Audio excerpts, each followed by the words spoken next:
MouseandJoypad.com bring you another original. It's fucking great. Unless you've been living under a rock for the last year, you must have heard about the release of Rocket League. Now, the game was hurled into the limelight after becoming one of Sony PlayStation Plus's titles in 2015, and the bandwagon hasn't stopped rolling since. Now, acclaim was heaped on the title for being fun, exciting, and there was even talk of Game of the Year for many sites and publications. I was never enamoured with the footage that I saw online, and until this week, never picked up the controller to have a game. So I feel that I can be fairly open to the Xbox One release and take it on its own merits without being caught in the hyperbole. First things first, Rocket League is a fun game that will see the recreation of an old Top Gear episode when two teams of nitro-boosted cars have a game of football. I have to confess that I liked Psyonix's title for their first Rocket League game, Supersonic Acrobatic Rocket-Powered Battle Cars, that released back in 2008, but I digress. I always find reviewing games that have been out for a while to be no easy task, and my usual routine of talking about gameplay mechanics and features is now fairly redundant, especially when we're talking about a game that's been as successful as Rocket League, with the only change being, well, I played it on the Xbox One. So with that in mind, I won't bore you with all the minute ins and outs of the gameplay. You use cars to knock a big ball into your opponent's goal and get points for assists, shot on goal, and saving the ball. That's the basic description of Rocket League, and it's one that actually sums up the title pretty succinctly.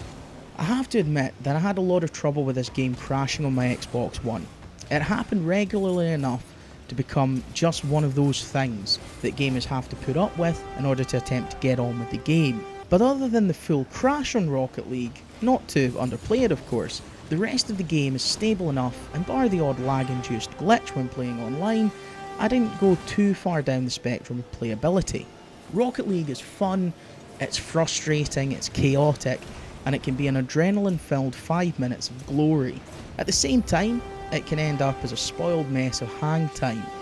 I think that's the appeal of this title, that skill isn't as important as enthusiasm when it comes to the gameplay. After a dozen matches or so, predicting the movement of the ball and other teams becomes a little more intuitive, and that's when you can really open up and get some outlandish plays together.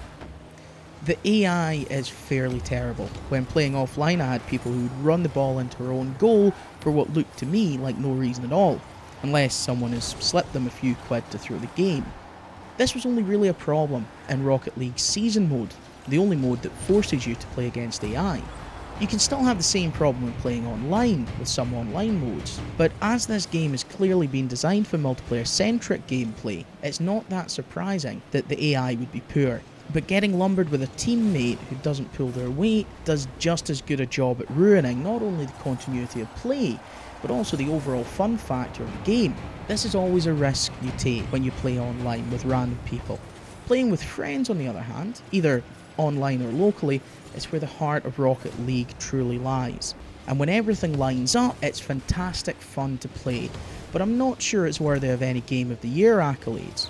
It is a fun game, don't get me wrong, but it's also a one-trick pony. Gameplay stays fresh only as long as you're playing against good, challenging players, and it can quickly degrade into an absolute walkover. My best score was 14-1. Or, like me, you can find yourself alone playing against 3 players in competitive modes after the rest of your team dropped out after an early goal.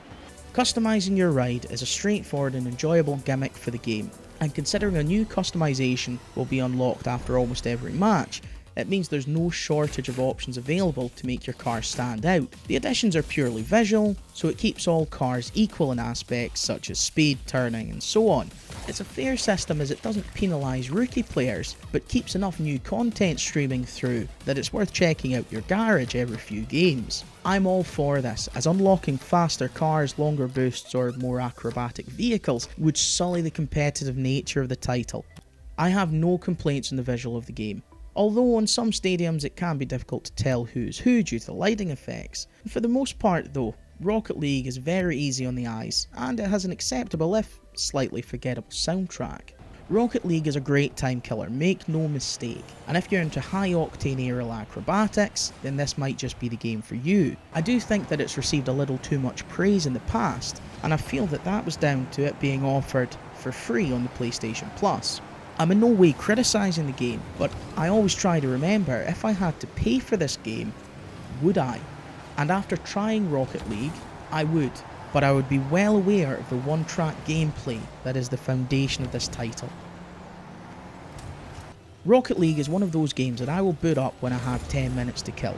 It is fun and chaotic, especially on 4v4 matches, but it can be tiresome when playing against AI or when matched with subpar players. It's no secret to say that Rocket League has enjoyed a huge amount of success, and I can see this fast becoming an esports favourite.